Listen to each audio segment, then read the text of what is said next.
Well, the thing about this version of the classic story is it's very much based on the original material. And I was brought up on Kipling as a child. My grandmother read it to me when I was little. And I was sort of wildly impressed by the savagery and the reality of those stories. And this is the sort of, if you like, the true version of the Jungle Book. It's wild and it's eccentric and it's savage and it's incredibly entertaining, but it's emotional and it's real. Can you talk a little bit about what makes Andy such a fantastic storyteller, aside from his obvious talent as a performer? Yeah, well, I'm his business partner, so I'm a bit biased, but I think he's a fantastic storyteller and a fantastic director.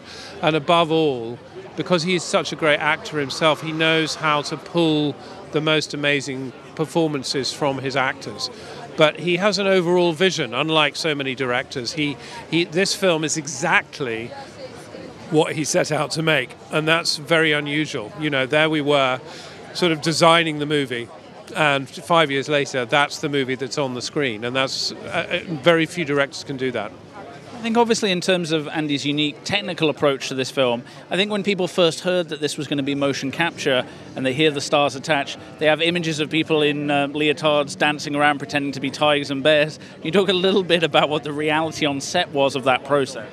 It's very complicated because, first of all, the actors put in their performances, which is not just facial, it's a body performance as well, and that's captured.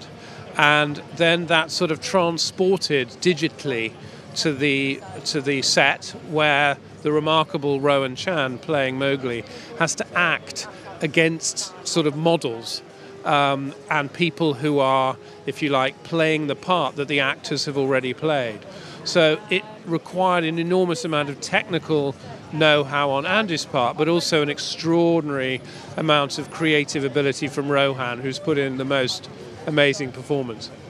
It's obviously a fantastic cast alongside him. I think particularly Benedict as Shere Khan. I mean, he's one of the iconic villains of storytelling. Can you talk a little bit about what you think we see from that character in this that we maybe haven't in the previous versions of the story? Yeah.